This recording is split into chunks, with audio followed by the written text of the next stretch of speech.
Okay चलो बेटा, हम फटाफट जो है अपना फर्स्ट लेसन कंप्लीट करते हैं। थोड़ा सा बचा हुआ है बस। अब जल्दी से ये बॉक्स के बारे में कर लेते हैं। सबसे पहले इम्पोर्टेंट बात, ये बॉक्स जो है वो बहुत ही इम्पोर्टेंट है। इस बॉक्स में जो क्वेश्चन दिया है बेटा, वो बड़े बड़े ऑफिसर्स के एग्जाम में भी आता है कि प्रकाश की गति कितनी है। तो प्रकाश की गति कितनी है? 3 लाख किलोमीटर प्रति सेकेंड, यानी कि सेकेंड।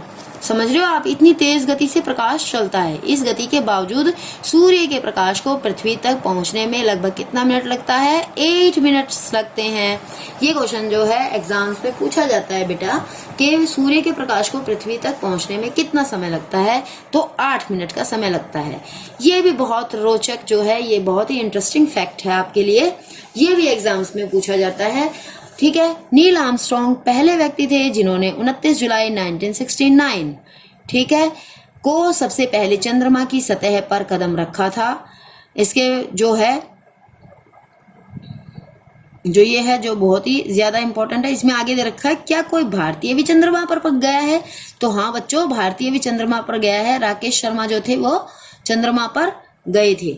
उसके बाद आगे देखो बेटे, उपग्रह। उपग्रह किसे कहते हैं? जैसे मैंने आपको बताया था, क्या बताया था? सूर्य होता है, पृथ्वी होता है, चंद्रमा होता है। चंद्रमा क्या है? एक उपग्रह है।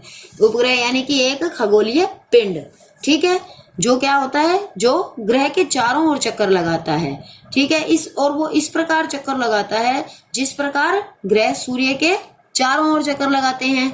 ठीक है, ये मैंने आपको यहाँ बताया था कि सूर्य क्या है? एक तारा है। सूर्य के चारों ओर कौन चक्कर लगाता है? ग्रह यानी कि पृथ्वी। और पृथ्वी के चारों ओर कौन चक्कर लगाता है? चंद्रमा यानी कि उपग्रह। ठीक है, तो ये तो बहुत इजी है, आपको बिल्कुल अच्छे से आता है। आप बहुत होशियार बच्चे हो, शाबाश, वेरी गुड।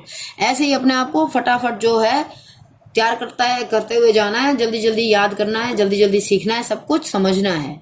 ठीक है बेटा, एक बार में समझ नहीं आए तो वीडियो को 2 बार देखो, 3 बार देखो, कोई दिक्कत नहीं है। आपको लेसन समझ में आना चाहिए, तभी जो है आपको मजा आएगा। आपको फर्स्ट लेसन समझ में आएगा तो आपको सेकंड और अच्छे से समझ में आएगा, सेकंड के बाद थर्ड, और इस तरीके से आपको ज्योग्राफी जो है फिर वो कठिन नहीं लगेगी बल्कि इंटरेस्टिंग लगेगी। और जब इंटरेस्टिंग लगनी ही जो सबसे जरूरी चीज होती है। ठीक है, उसके बाद बेटा मानव निर्मित उपग्रह। ठीक है, एक कृत्रिम पिंड होता है। यह वैज्ञानिकों के द्वारा बनाया गया है जिसका प्रयोग ब्रह्मांड के बारे में जानकारी प्राप्त करने एवं पृथ्वी पर संचार माध्यम के लिए किया जाता है। देखो बेटा, ये यहाँ पे चित्र बना रखा है, ये क्या है? ये वही उपग्रह है, मानव निर्मित उपग्रह है ये।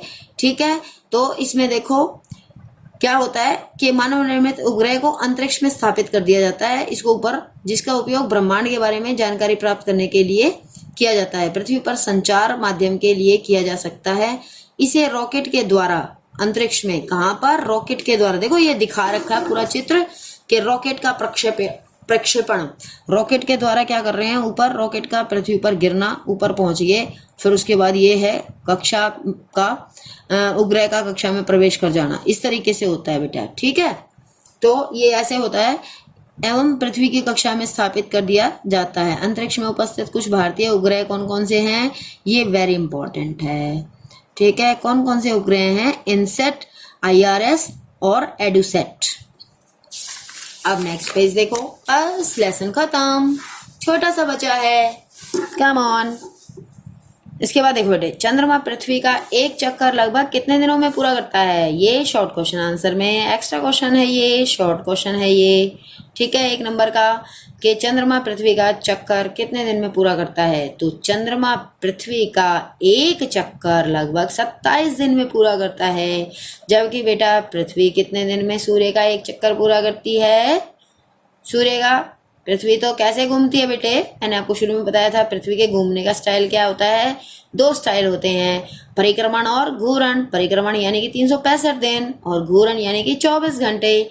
तो पृथ्वी तो 2 तरीके से सूर्य के चक्कर लगाती है, एक तो 365 दिन वाला और एक 24 घंटे वाला। शाबाश। इसके बाद आगे चलते हैं बेटे। लगभग इतने ही समय में यह अपने अक्ष पर एक चक्कर भी पूरा करता है। इसके परिणाम स्वरूप पृथ्वी से हमें चंद्रमा का केवल एक ही भाग दिखाई पड़ता है। चंद्रमा की परिस्थितियां जीवन के लिए अनुकूल नहीं है। सबको पता है बेटे चंद्रमा पर क्या नहीं है। चंद्रमा पर यहाँ पर न तो पानी है न वायु है। इसकी सतह पर पर्वत, मैदान एवं गड्ढे भी हैं जो चंद्रमा की सतह पर छाया बनाते हैं। पूर्णिमा के दिन चंद्रमा पर इनकी छाया को देखा जा सकता है। ठीक है, हो गया कंप्लीट। अब देखते हैं आगे। आगे बेटा क्षुद्र ग्रह। क्षुद्र ग्रह का देखो चित्र भी बना हुआ है ना, कितना सुंदर सा प्यारा सा क्षुद्र ग्रह है। क्षुद्र ग्रह क्या होते हैं बेसिकली? देखो बेटे जो है ना, बहुत आसान सी बात है। देखो तारों, ग्रहों एवं उपग्रहों के अतिरिक्त असंख्य छोटे पिंड भी सूर्य के चारों ओर चक्कर लगाते रहते हैं और इन पिंडों को ही क्या कहते हैं? क्षुद्र ग्रह कहते हैं। ठीक है, जो ये असंख्य छोटे पिंड होते हैं जो सूर्य के चारों ओर चक्कर लगाते रहते हैं। तो ये तो आपको पहले शुरू में हमने बताया था जब सौर मंडल आपको पढ़ाया था। ठीक है, तो मैंने आपको क्या बताया था कि यहाँ पर क्या होता रहता है कि सूर्य के चारों ओर क्या चक्कर लगाते हैं? सूर्य के चारों ओर ग्रह और ग्रह के चारों ओर उपग्रह। लेकिन इसके अतिरिक्त भी क्या होता है? इसके अतिरिक्त भी असंख्य छोटे छोटे पिंड होते हैं जो सूर्य के चारों ओर चक्कर लगाते रहते हैं, जिन्हें हम क्षुद्र ग्रह कहते हैं। ये मंगल एवं बृहस्पति की कक्षाओं के बीच पाए जाते हैं। याद होगा आपको? बिल्कुल याद होगा, बहुत इंटेलिजेंट बच्चे हैं, सब कुछ याद रखते हैं, शाबाश। ये देखो ये है क्षुद्र ग्रह की पट्टी। ठीक है, इसी में क्या होते हैं? इसी में पाए जाते हैं क्षुद्र ग्रह। जो असंख्य जो है पिंड होते हैं वो यहीं पर पाए जाते हैं। ये मंगल एवं बृहस्पति की कक्षाओं के बीच पाए जाते हैं और वैज्ञानिकों के अनुसार क्षुद्र ग्रह ग्रह के ही भाग होते हैं जो कि बहुत वर्ष पहले विस्फोट के कारण ग्रहों से टूटकर अलग हो गए थे। ठीक है, अब उल्कापिंड। उल्कापिंड के बारे में हम देखो उल्कापिंड क्या होता है? ये और भी अच्छा होता है। सूर्य के चारों ओर चक्कर लगाने वाले पत्थरों के छोटे छोटे टुकड़ों को, ठीक है, उल्का पिंड कहा जाता है। क्षुद्र ग्रह किसे कहा जाता है? असंख्य छोटे छोटे पिंड को। ये छोटे छोटे पिंड हैं जो इनफैक्ट किससे निकले हैं? ये ग्रहों से टूट करके अलग हुए हैं, ये पिंड हैं। ठीक है, तो वो क्षुद्र ग्रह है। जबकि यहाँ पर क्या है? ये छोटे छोटे पत्थर हैं।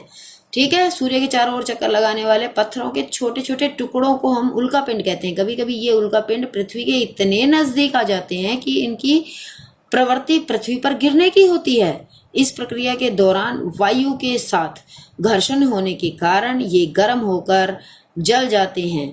ठीक है, गर्म होकर के जल जाते हैं और फलस्वरूप क्या होता है? एक चमकदार प्रकाश उत्पन्न होता है। कभी कभी कोई उल्का पूरी तरह जले बिना पृथ्वी पर गिरती है जिससे धरातल पर गड्ढे बन जाते हैं। धरातल मतलब पृथ्वी। ठीक है, अगर मान लीजिए उल्का पिंड जो है आसमान से गिर जाती है और जो है कभी वैसे गलती हो सकती है ऐसी, अदरवाइज जो है बहुत कम टाइम ऐसा होता है क्योंकि ये खतरनाक चीज है। तो अगर कोई उल्का पिंड पृथ्वी पर गिर जाती है तो वहां पर फिर गड्ढे बन जाते हैं। क्या आपने तारों वाले खुले आकाश में एक ओर से दूसरी ओर तक फैली चौड़ी सफेद पट्टी की तरह एक चमकदार रास्ते को देखा है? याद करो, देखा है कभी? कभी सोए हो छत पर, कभी गए हो आसमान को देखने, स्पेशली पार्क में बैठे हो कभी जो है कहीं पर आपने ऐसे सोचा है किसी दिन कि चलो आज आसमान को देखते हैं बहुत ध्यान से? है, अगर आपने कभी आसमान को बहुत ध्यान से देखा है बेटा तो फिर आप इस बात को महसूस कर सकते हैं कि एक सफेद पट्टी सी, चौड़ी सफेद पट्टी होती है तारों की, वो आपको दिखाई दे सकती है। यह लाखों तारों का समूह होता है और यह पट्टी क्या कहलाती है? आकाश गंगा यानी कि मिल्की वे। हमारा सौर मंडल इस आकाश गंगा का एक भाग है। प्राचीन भारत में इसकी कल्पना आकाश में प्रकाश की एक बहती नदी से की गई थी। इस प्रकार इसका नाम आकाश गंगा पड़ा था। आकाश गंगा करोड़ों तारों, बादलों तथा गैसों की एक प्रणाली है। इस प्रकार की लाखों आकाश गंगाएं मिलकर क्या बनाती हैं? ब्रह्मांड बनाती है। इंडिया की आकाश गंगा का क्या नाम है बेटा? मिल्की वे। ठीक है, ब्रह्मांड की विशालता की कल्पना करना अत्यधिक कठिन है। वैज्ञानिक अभी भी इसके बारे में अधिक से अधिक जानकारी एकत्र करने में जुटे हैं। इसके आकार के संबंध में हमें कोई जानकारी नहीं है, लेकिन फिर भी हम जानते हैं कि हम सभी इसी ब्रह्मांड का हिस्सा हैं। ठीक है, पृथ्वी, सौरमंडल, आकाशगंगा, ब्रह्मांड। इस तरीके से जो है पृथ्वी पर तो हम रहते हैं, और पृथ्वी जो है, पृथ्वी के बाद फिर सौरमंडल, सौरमंडल के बाद आकाशगंगा, और आकाश की गंगा के बाद फिर ब्रह्मांड। ये वाला भी जो है डायग्राम आप अपने नोटबुक के अंदर बना सकते हो। ठीक है, क्या ब्रह्मांड के साथ अपना संबंध बता सकते हैं? ये सारी चीजें, आप पृथ्वी पर हैं तथा पृथ्वी सौरमंडल का एक भाग है, हमारा सौरमंडल आकाश गंगा का एक भाग है जो ब्रह्मांड का हिस्सा है। ब्रह्मांड से जुड़े इस तथ्य पर विचार कीजिए कि इसमें लाखों आकाश गंगाएं मौजूद हैं। ये चित्र में आपका स्थान कहाँ पर है? ठीक है, तो हमारा स्थान कहाँ पर है? हम तो पृथ्वी पर हैं। ठीक है, अब बेटा ये एक्सरसाइज देखो जरा। एक्सरसाइज जो है आपको करनी है। जैसे लास्ट क्वेश्चन ये है कि ब्रह्मांड क्या होता है, तो ब्रह्मांड क्या होता है बेटे कि लाखों आकाश गंगाएं मिल करके ब्रह्मांड का निर्माण करती हैं।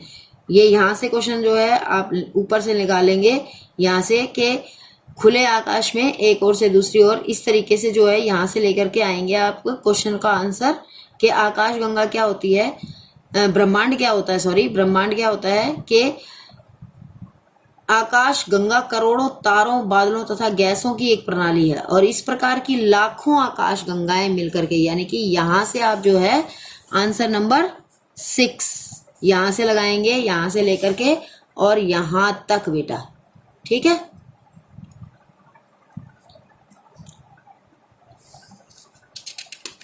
ये देखो ये वाला क्वेश्चन, हम हमेशा चंद्रमा के एक ही भाग को क्यों देख पाते हैं? जैसे कि मैंने आपको बताया था कि चंद्रमा क्या हो जाता है, ये यहाँ से परिणाम स्वरूप ये यहाँ से देखो, चंद्रमा पृथ्वी का एक चक्कर लगभग 27 दिन में पूरा करता है, और इतने ही समय में वह अपने अक्ष पर भी एक चक्कर पूरा कर लेता है।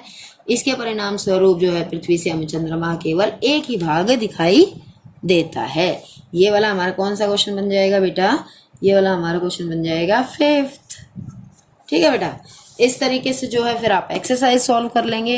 अब मैंने आपको पूरा चैप्टर ढंग से पढ़ा दिया है, तो आपको एक्सरसाइज सॉल्व करने में किसी प्रकार की कोई प्रॉब्लम नहीं होगी। फिल इन द ब्लैंक्स करेंगे, मैच द फॉलोइंग करेंगे और एक्सरसाइज क्वेश्चन करेंगे। ठीक है, और सौरमंडल का एक चार्ट बनाकर लेकर आएंगे जब आप स्कूल में आएंगे तो। ठीक है, और ये फिल इन द ब्लैंक्स का बेटा पूरा लिखना है।